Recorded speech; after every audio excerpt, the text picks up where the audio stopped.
Hello, welcome to the second part of a two-part video for MZ, Managing Z, a systems management tool for ZVM and Linux.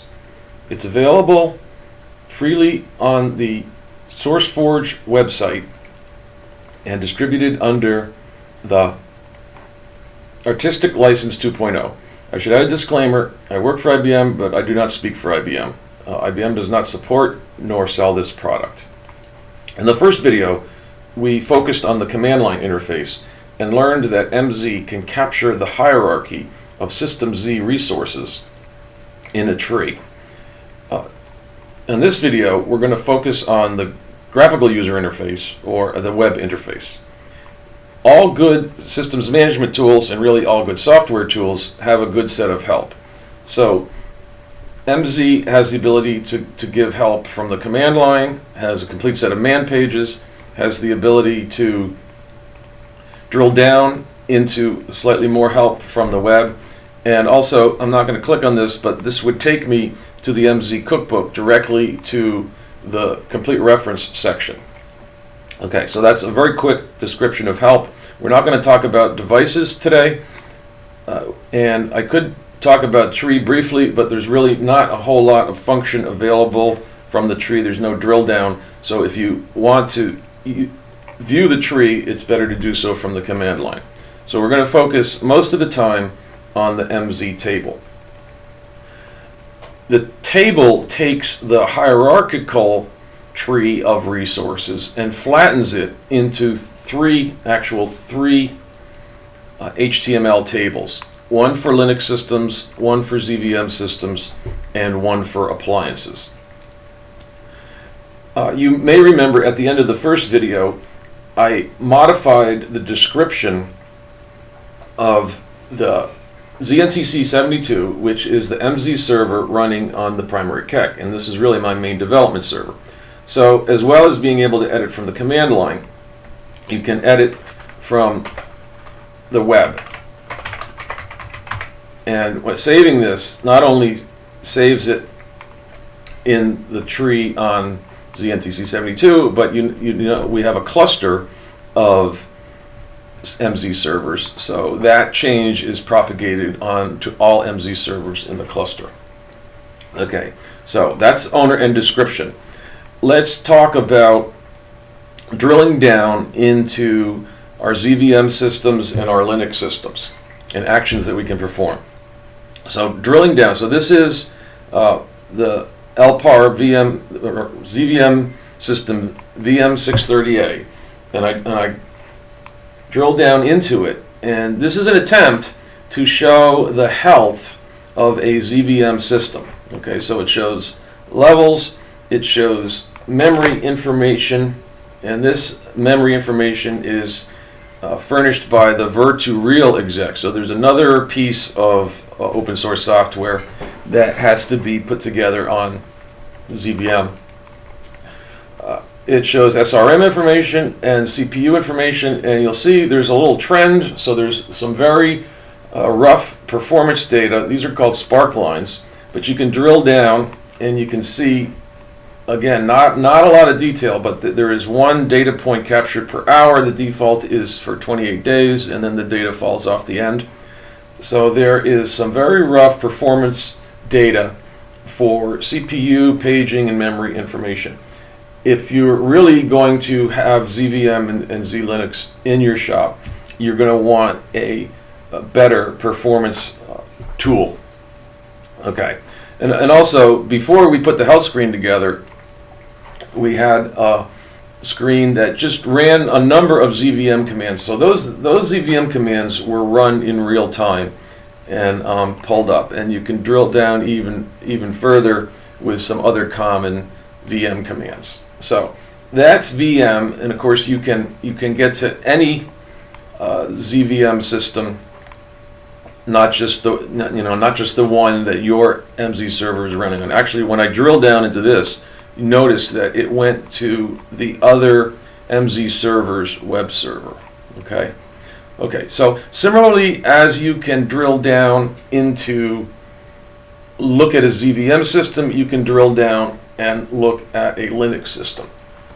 And again, there is some rough performance data that is captured. This shows that there's really not much CPU utilization, really 0.1%. Again, CPU information, some basic memory information, and I/O information is captured. And that can be captured either through SNMP or really just through SSH, which is easier. Okay, so that's ZVM and Linux health screens. Now let's look at actions. There are actions that can be performed. Excuse me. There are actions that can be performed on on Linux systems. Okay. Right now, ZNTC 74 is alive, so let's go ahead and power that off. Oh, wait a minute, I'm not sure I want to power that off. I'm going to do a no operation, but I'm going to turn the verbosity up. Okay, so when I said no operation, it says, okay, tell me what you would have otherwise done, but don't do it. Okay, so MZ power off clients, -Y for yes, -V, I turned up the verbosity, and -N for no op. Okay, so powering off, sudo vmcp, query user, so we find out he's disconnected. In a no operation mode, he would have issued the command SMA client, which is the SMAPI wrapper, image deactivate, which is the SMAPI call itself, and -T RH64 gold, which is the user ID. Okay, so we're not gonna power that off right now. Excuse me, but let me show you one that is pretty cool. We're going to say ping ZNTC 74, and you'll see we're starting a ping over there. So let's go ahead and do this stop CPU. Okay, I'm gonna show this ping is going over here. We can turn the verbosity up, and we're going to stop it. Now watch the ping. You see it stopped. It froze in its track. So what happened? Invoking command sudo vmcp send cp RH64 gold stop CPU all. So that's a function of ZVM which allows it to really freeze a virtual machine in its tracks. So let's go ahead and start that back up again. Okay, state of ZNTC unknown because it's not pingable and it's not logged off, so we're not sure what's going on. But let's turn it back on. And voila, the pings pick up, and you'll see 32. So I was probably talking for 32 seconds there. We didn't even drop a packet. Okay, so that's start and stop. And also there's reboot. Now, let's talk about actions as pertain to CPUs and memory. Let's look at the memory on this system. So let's list the memory, and we see, all right, that's a little more detail than I want. So I'm going to turn the detail down a little, and let's list the memory here. Okay, so I have 1,536 megabytes offline, so 1.5 gig on, I'm sorry, I have 1.5 gig active and about 6.5 gig offline, so available.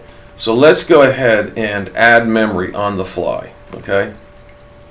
Again, let's turn the verbosity up a little, and as well as adding memory to Linux, it can also be added to the user directory, the initial, which also sets the standby to the remainder, or the maximum in a virtual machine. But we're just going to add it to a Linux, and let's add another gig of memory, because this guest is really using a lot of memory right now. Okay. Okay, so adding memory, invoking command sudo SSH ZNT74 echo online to blocks 6, 7, 8, and 9. So there were 4 blocks of 256 meg. And now if we do a refresh, we can see that the active went from 1.5 gig to 2.5 gig. Okay, so that's adding memory on the fly. The same can be done for CPUs.